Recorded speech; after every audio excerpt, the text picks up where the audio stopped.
The Minister of Finance, Zoran Stavreski, congratulated himself and presumably Macedonia for an increase in industrial production of 8.6% in September 2015.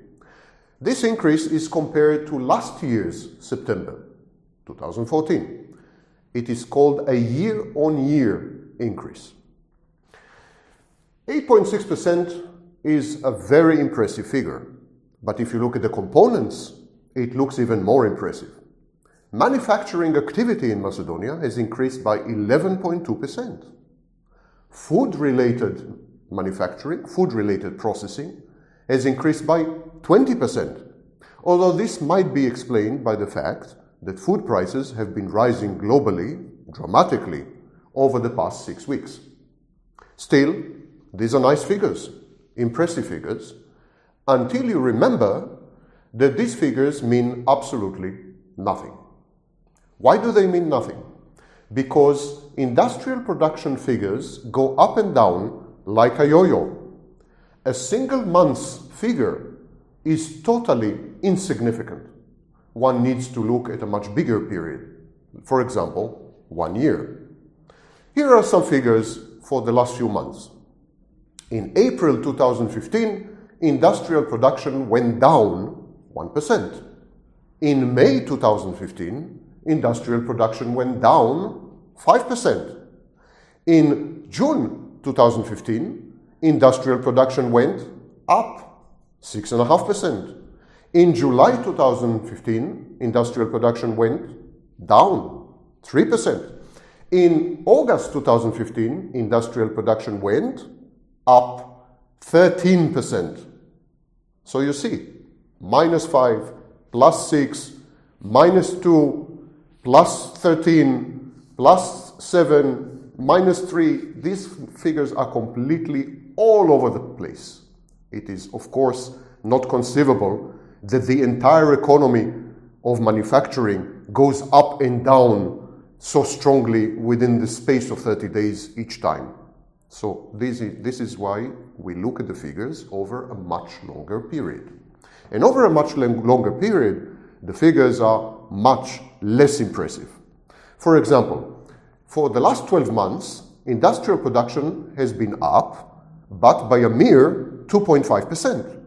If you take into account that prices for some of Macedonia's foodstuffs and commodities have gone up dramatically globally, this rise doesn't look too impressive. The thing is that since Nikola Gruevski came to power and until today, industrial production has actually stagnated. The average growth of industrial production since 2006 has been 1.1% a year until now. That is a very low rate of increase, which usually reflects random fluctuations in global prices and so on and so forth, rather than any underlying trends in the economy.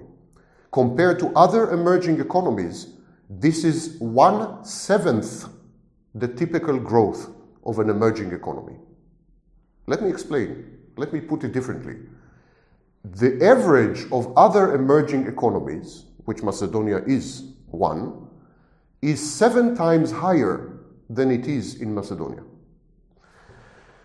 Now, when we look at the number of employees in the manufacturing and food processing and so on sectors, we see that the average number of employees increased exactly by the same amount over that period, 1.2%. So it makes sense. Industrial production in Macedonia is growing, but very, very slowly, actually much more slowly than Germany. Now, to another issue.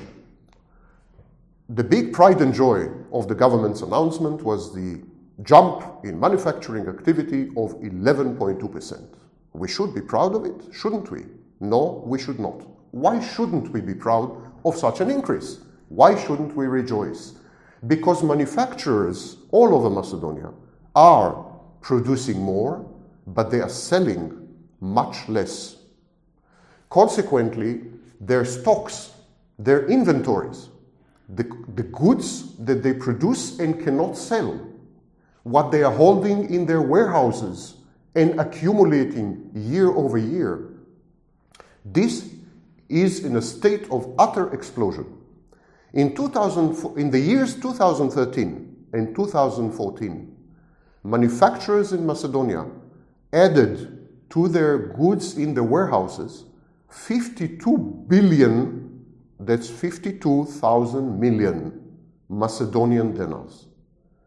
I repeat, the increase in stocks, in inventories, held in warehouses, not sold, goods manufactured and not sold, has increased by 52 billion Macedonian dinars in 2 years alone.